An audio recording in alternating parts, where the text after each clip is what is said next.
Olá, queridos e queridas, oabeiros, oabeiras de plantão, como vocês estão? Vamos continuar tratando aqui da resolução de questões, segunda fase, OAB 44, time Direito Civil. Professora Cíntia Portes, e estamos comentando as questões de segunda fase, né, pessoal? Observaram sempre aquela ideia, né, da FGV, letra A, direito material, letra B, direito processual, não fugiu muito disso. E temos ainda que falar da questão 3 e 4, tá? Eu achei a 4 um pouco mais chatinha, na verdade. Acho que talvez a forma de perguntar pode ter confundido vocês, que foi o que eu escutei dos meus alunos. Mas havia fundamentação e legislação especial que nós não podemos descuidar, né, meus queridos?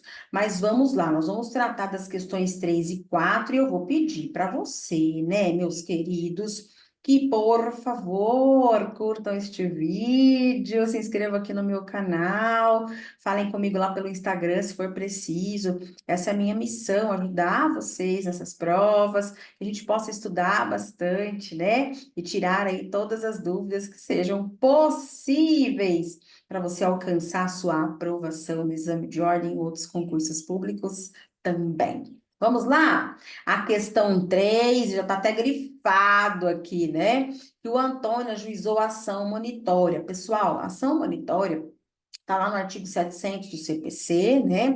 E é procedimento especial. Professor, eu não lembrava.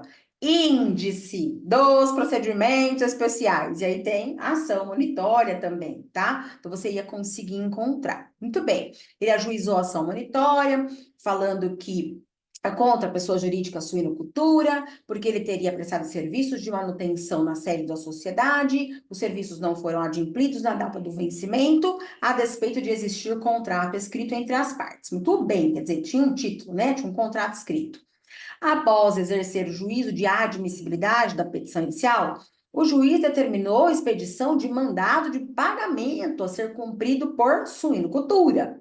Em defesa, ela vem e fala assim: olha, por embargos monitórios, a pessoa jurídica diz assim: houve compensação da dívida, porque o Antônio adquiriu 400 quilos de carne suína da contratante e o respectivo pagamento no mesmo valor dos serviços que foram prestados, que deverá ser feito em janeiro do próximo ano. Então, ela disse assim: olha, eu vou compensar as dívidas, porque no mesmo valor do serviço que nós tínhamos que pagar para ele, ele adquiriu 400 quilos de carne. Só que, olha só, os serviços não foram pagos na data do adimplemento. Então, aqui eu tinha uma dívida vencida. E os 400 quilos de carne precisam ser pagos só em janeiro do próximo ano. Então, eu tenho uma dívida vincenda, tá bom? Nossa, professor, ele escreve vincenda direito pra gente. É que eu tô com uma outra canetinha aqui hoje, gente. Essa eu tô apanhando um pouquinho dela. Vincenda, tá? E o juiz, ele rejeitou os embargos monitórios. Aí a pergunta, letra A compensação alegada por suinocultura limitada poderá ser acolhida como defesa? Justifique. Eu tinha que procurar, então, no Código Civil, o capítulo sobre a compensação, pessoal.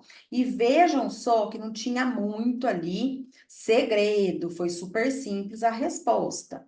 Lá no Código Civil, a gente encontrando o capítulo da compensação, vai dizer que as duas pessoas forem, ao mesmo tempo, credor e devedor uma da outra, as duas obrigações extinguem-se até onde se compensar. Ótimo. Mas olha o 369. A compensação efetua-se entre dívidas líquidas, vencidas e de coisas fungíveis. Vamos voltar para o enunciado que eu falei para vocês. Ó, os serviços que Antônio prestou não foram pagos. Eu tinha uma dívida vencida, mas os 400 quilos de carne que ele adquiriu era uma dívida vincenda, só em janeiro do outro ano. Então, eu poderia alegar compensação? Não, não poderia, né? Não poderia ser acolhida a compensação como defesa, Pois, de acordo com o artigo 369 do Código Civil, a compensação efetua-se apenas entre dívidas líquidas, vencidas e de coisas fungíveis, e a dívida de Antônio não está vencida.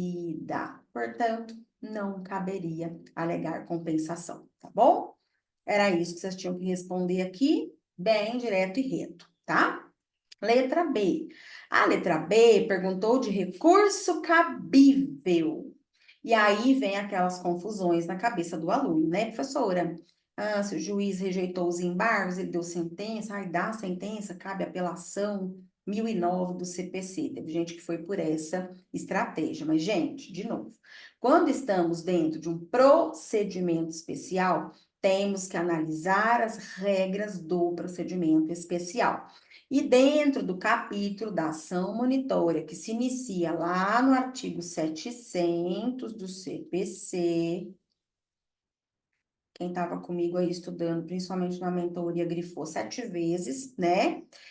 Existe a previsão de recurso, sim, para a sentença que acolhe e rejeita os embargos, que é a apelação. Mas se estamos dentro de um capítulo de ação de procedimento especial, gente, eu vou responder de acordo com o que está no capítulo. Então, a resposta seria sim, existe recurso cabível da decisão que rejeitou os embargos, que é o recurso de apelação, de acordo com o previsto no artigo 702, parágrafo 9º do nosso CPC. Bom, essa era a resposta adequada. Falou de procedimento especial, bate o olho ali nos artigos, nos incisos, nos parágrafos que você encontra a resposta. Por mais que você não lembrasse, decore isso. Olhando ali a ação monitória, tá ali bem expresso que cabe apelação, tá bom, pessoal? Mas com esse fundamento, ok? Muito bem, vamos para a questão 4, a gente já termina. Tomás, com 21 anos de idade, então tem que pensar que Tomás é maior, não é? Herdou de seu avô materno, um apartamento que ele quer vender para fazer uma viagem. Tomás tem diagnóstico de TEA. Juliana, a mãe dele, não concorda com as ideias do filho.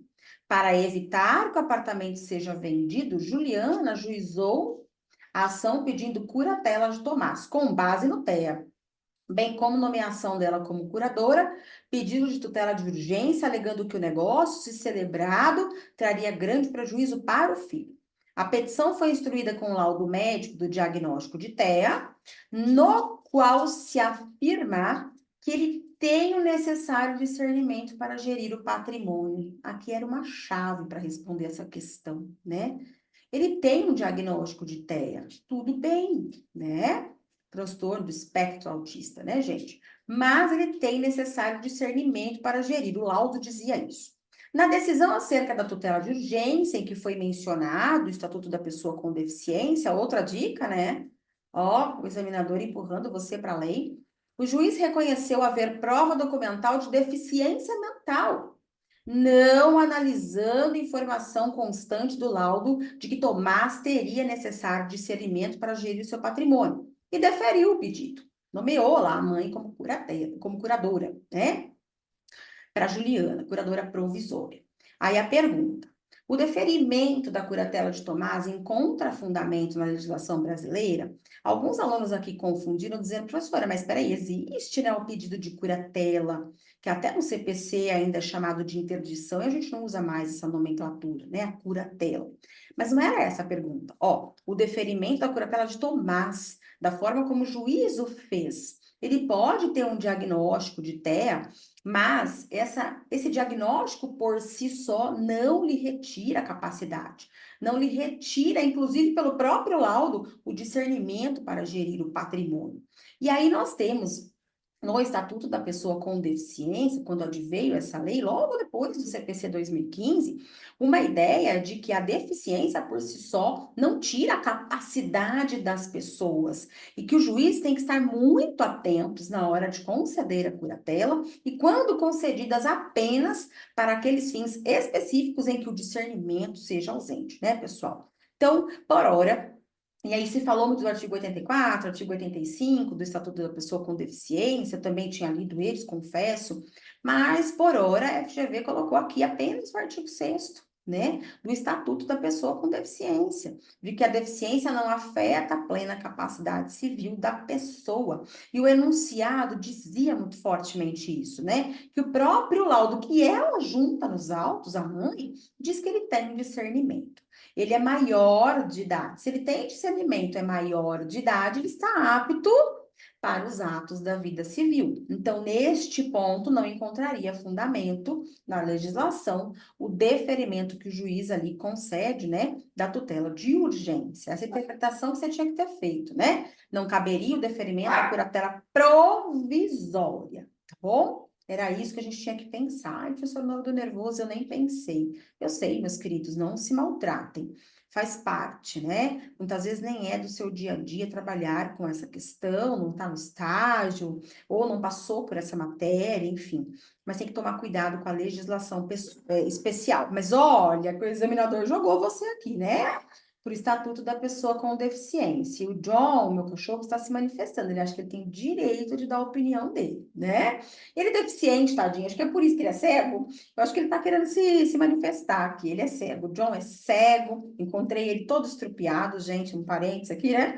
Acho que ele falou: ah, eu sou deficiente, mas tenho plena capacidade, inclusive, de atormentar as aulas que eu estou fazendo aqui, né? Ai, gente, só para quebrar o gelo. Esses pets são fogo, né? Vamos lá. E a segunda, a letra B, direito processual, e essa aqui também foi tranquila, eu acredito, né? Ó, diante da omissão da decisão sobre a informação constante do laudo, qual medida para questionar a decisão quanto antes, né?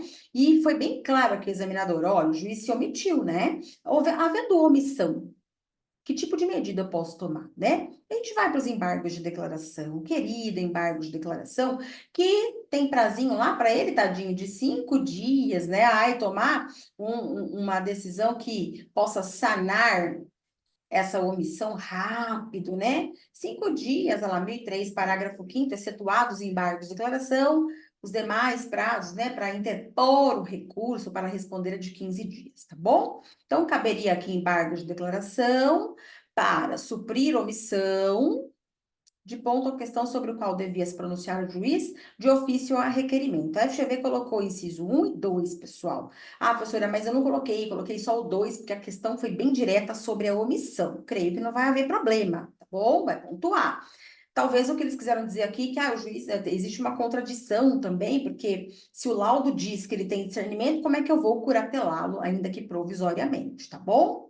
Enfim, vamos ver como é que vem o gabarito definitivo, mas também essa não foi uma questão complicada, né? Falou aí dos embargos de declaração. Muito bem, queridos. São simples comentários aqui da prova, mas essas dicas para como você se encontra, né? Quando não lembra um artigo. A gente não vai decorar tudo, gente, mas é por isso que você está com o VAD. Eu brinco que é o VAD amigo que vai contigo.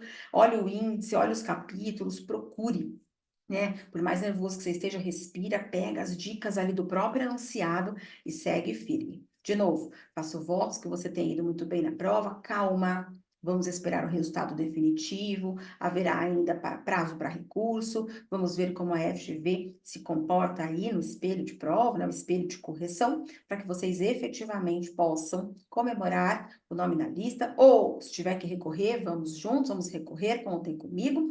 E se não foi dessa vez, tá tudo bem também. Respira, recomeça e vamos em frente. Não é fazer só para passar, é fazer até passar. Vai dar tudo certo, tá bom? Fiquem com Deus, um abraço e até os próximos.